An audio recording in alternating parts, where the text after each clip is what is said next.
The views and opinions expressed by participants in the following public affairs program do not necessarily reflect the position or beliefs of WDEF or its staff.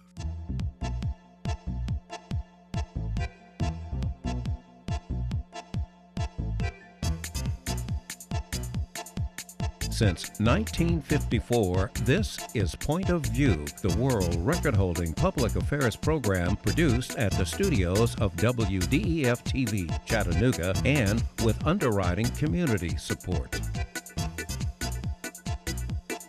Hello, and thank you very much for joining us for this edition of Point of View. It's a special edition. The name Booker T. Scruggs will be mentioned a lot today, and for a good reason. His name is being warmly carried through television, radio, newspapers, and the internet as people remember his life, his legacy, and his accomplishments. I'll be joined by all the staff members here on Point of View as we talk about the accomplishments of this man. But recently we held a thank you for him here at the station, and here's what it looked like. You have just exemplified what a dedicated person you are to Point of View. And on behalf of the WDEF News 12 family, our station manager, Phil Cox, and everyone associated with the show, we would like to present you with this plaque that says, "For your outstanding broadcasting and public affairs achievement as executive producer and host of Point of View, the world's oldest locally produced program since 1954 at WDEF TV Chattanooga, Tennessee, 2016. Thank you so very much, Doris. And Point of View has been on all these many years, 44 I think it is, something like that, and you have been here just, well, all of those years. I guess you're probably the only one who has been here all of these years, and all of those years you have really been so supportive. Chattanooga Mayor Andy Burke came to the News 12 studios to present Booker T. Scruggs with a special proclamation and key to the city for all of his years of public service to the Chattanooga area and for his work as host of Point of View. So a great deal of the success of a show like Point of View is two things. The first is the meticulous detail that you always put into the shows. And the second thing is our adamant focus on public affairs in the community. It's with great honor that I have our future of Point of View and our co-host say a few kind words to you in appreciation of all that you've done for us. I remembered you as a young teenager. Middle school young man. Growing up, your grandmother lived down the street from my mother where we grew up, and I had a sister who had a crush on you, and she was afraid to approach you, or in later life, she told your mother that she had a crush on you. She said, "Well, why didn't you tell me? So I would have helped you out." Hey, Booker, congratulations. It's been a fabulous time, and we appreciate your professionalism. And you know what? You've given a lot of people voices who wouldn't have gotten voices anywhere else, and we're so proud and privileged to have those voices on News 12. And you know what? I have a special prize for you. You know what? By tomorrow night around midnight, you're going to get a good rain. Is that right? Yeah, so congratulations on well, that. That just means I have to have my grass cut. That's okay. Just one more time. I've been here 13 years, and I've been enjoying your show a lot of times, and you guys have asked me to be a guest on the show. I've appreciated that. And I think what Patrick said is true, is you've done a lot for this community, and people really appreciate you.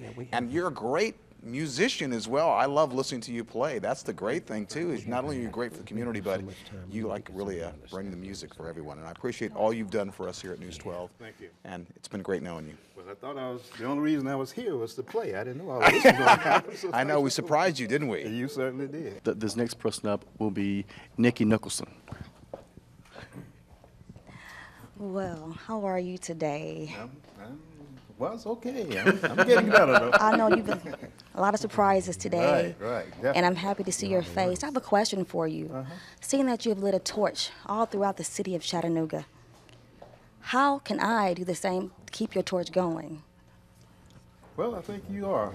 Just by being here, that means that you're in support of Point of View and Channel 12, and just keep doing what you're doing. So I just appreciate your being here. That's all I can say. Just keep on doing it. But thank you. Okay. I just want to thank you so much for keeping the doors and the lights on for 40+ years.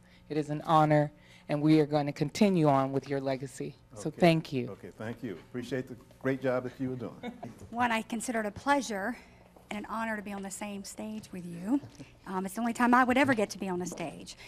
But I have grown up watching you. I'd like to express my words of appreciation to each and every one of these individuals, especially to the persons here at Channel 12 for their support of Point of View, and for each and every one of the persons who have hosted and been a guest on Point of View. Thank you so very much. I certainly do appreciate it. Well, we want to also, Naira Cancel has been the senior producer on this show and has worked extensively with Booker T. Scruggs.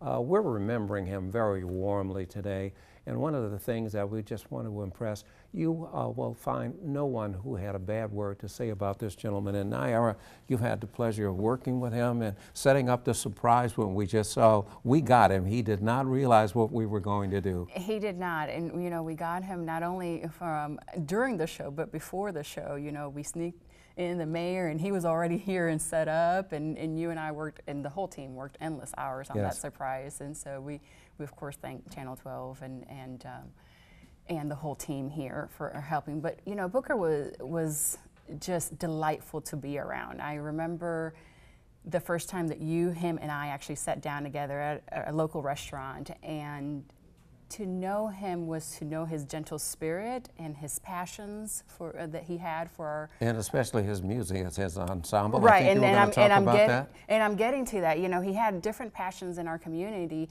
but one of his greatest loves was his music. And there is a video of Booker T. Scruggs and his ensemble.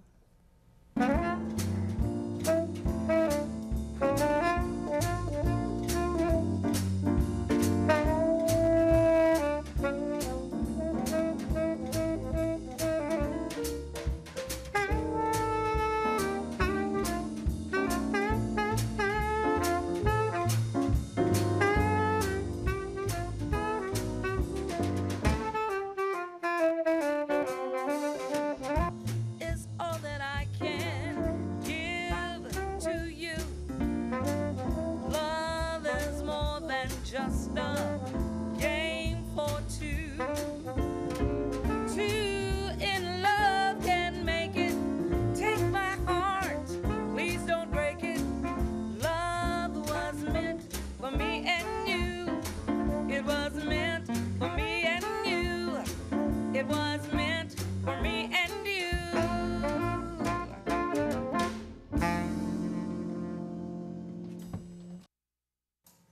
Well, that was just amazing to watch. Booker T. Scruggs was not just a Clark Atlanta University alumni, but he was also just so amazing, and I'm so honored to have gone to the university that he went to and to have met him and known him. So right now we're going to go into a piece that was recently done by News Channel 12, and you know, they presented a tribute to Booker T. Scruggs. Here it is. They were neighbors, and their kids grew up together in the 70s. William Price bonded with Booker Scruggs through music and his work at Upward Bound, the organization that Scruggs headed for underprivileged kids at UTC. Price says through that he was able to travel on class trips to Niagara Falls and New York. To me, it was very enjoyable because it's places that I had not been. Scruggs was not only a mentor to the youth, but to his colleagues as well. He gave me all kinds of tips, and he didn't think I was paying attention to all of them, but I was actually listening. And he got me into TV, and I enjoyed it, and it was a volunteer gig. Kinawa Kaitibi is a former student and president of a fraternity Scruggs started decades ago at UTC. He told me it's always going to be hard for us young brothers, and for you to be a young brother pushing forward and actually participating and succeeding, that's one of the happiest things. A Howard High School classmate of 1960 remembers their time at UTC together. We were from Chattanooga, and we were able to come back and to work at an institution that we could not go to when we left Chattanooga. I graduated from high school in 1960, but to come back and to be directors of programs and chairs of department is a significant, I think, moment and significant part of our lives. Well, we're back, and thank you. We hope that you've enjoyed this segment that we just put together. The whole team had a part in this. The entire city had a part, and everyone is really appreciative of the work of this very fine gentleman. Nikki, you said something in the surprise. Well, we asked Booker to come in to just play a piece for the show. He didn't know that we were going to surprise him with all of that. But you asked him one question. You said, "You've lit the flame. How do we keep it going?" Yes, we lit the flame, and how do we keep it going? And I will say, to be in the presence of Booker T was to be greatly influenced. And his light that he had, I plan on keeping that flame going. I'm so appreciative of just meeting and knowing him. And Mark West, you're one of the newest members of our team. You've talked about being prepared. Booker was in church doing what he loved to do when his illness began to take him away. And you recently wrote a blog about being prepared for the minute or the hour. Yeah, you know, that was, I was unfortunate to not have met Booker T. But just watching him now the last few minutes, I almost feel like I know him. But one thing I've learned from talking to many of you was I think he was prepared. It sounded like he was prepared. And that's the thing that really struck me over the last few days was we never know when that last moment is coming. We never know. It could be this afternoon. Booker didn't know, so he prepared in advance. And that's would be my encouragement to all of us is that last moment could be tomorrow, it could be a year from now, but we all need to be prepared for that final moment. As we think about him as a team, we probably have about a minute left. Naira? I think it came as a great shock, but I know that my life is enriched by knowing him and all the advice that he gave me, not only for television, but in a personal manner. You know, I wouldn't be here. I appeared on this show as a guest. And at the end of it, he said, "You seem like you've done this before." And I said, "Well, yeah." He said, "Can we have coffee? I want to talk to you about doing something for the community."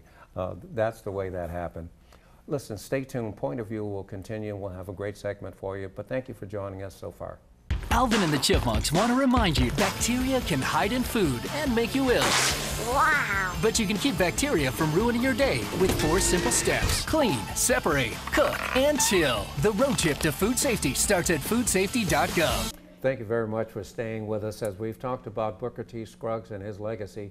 The task is to keep the legacy going and what it stands for and some of the things that we'll be doing in the near future as we keep up the good work that he has done.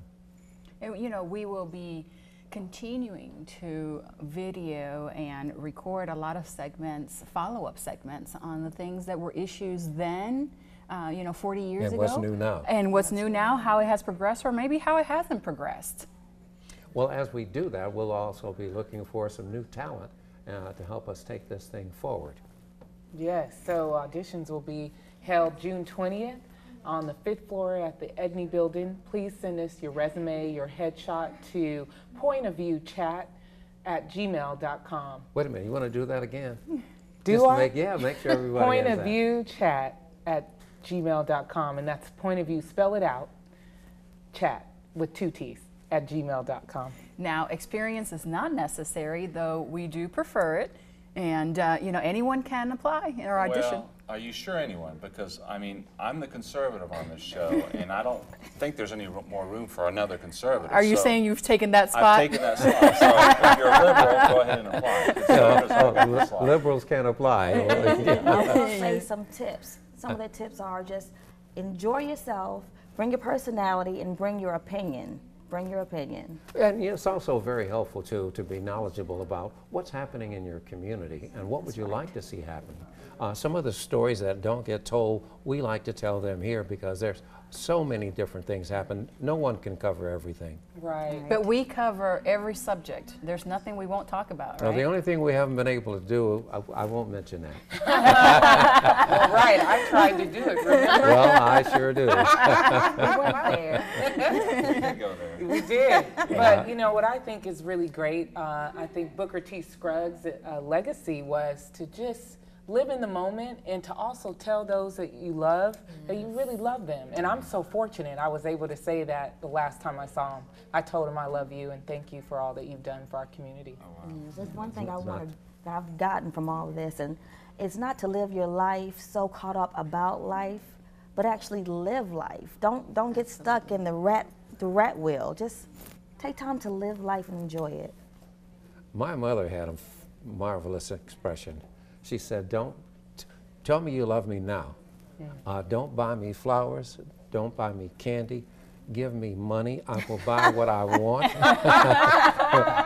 Okay, listen, we do have to wrap it up. But gang, we want to thank you all for helping keep the legacy alive of what Booker T. Scruggs, and this station started more than 44 years ago. The program is called Point of View, and we look forward to seeing you each and every week. Thank you for joining us.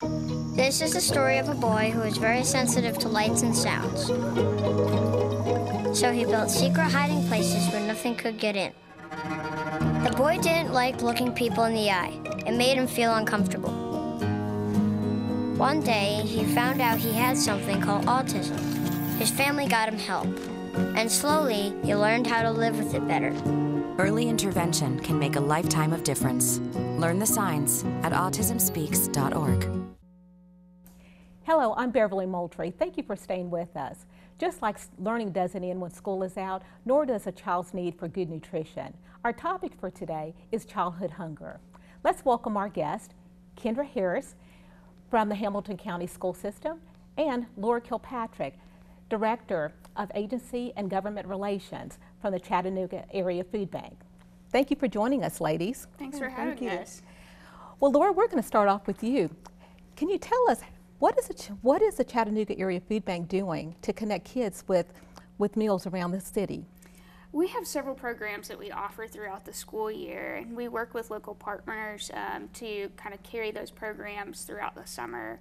So some of the programs that we offer are a kids sack pack program, which is a bag of food that kids that have been identified by their teachers as possibly missing meals over the weekend, and they can take those bags of food home on Fridays to help carry them over.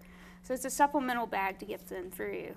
And that's one of the programs that we operate. And we actually have several partners in the area that operate that program too in other schools and have adopted other schools. So there's over 14,000 kids throughout our service area that have been adopted by either us or other churches, local churches or nonprofits that are served through that program. I see.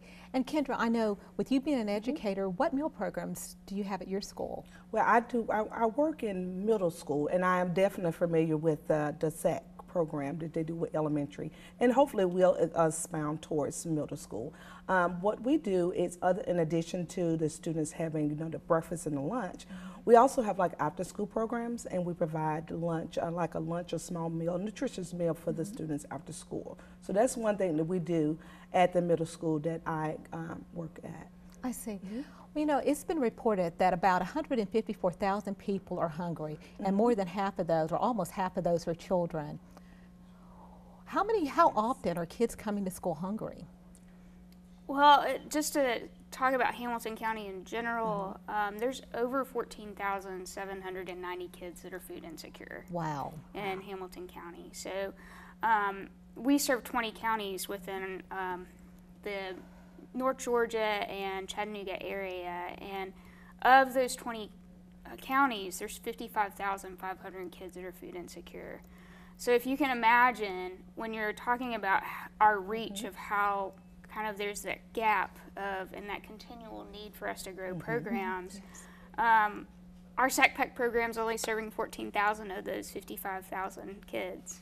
So there's obviously a need in general to continue to grow programs to meet the needs of these food insecure kids. And the SAC Pack program, this occurs during school. Well, what are the kids doing during the weekend or during summer break?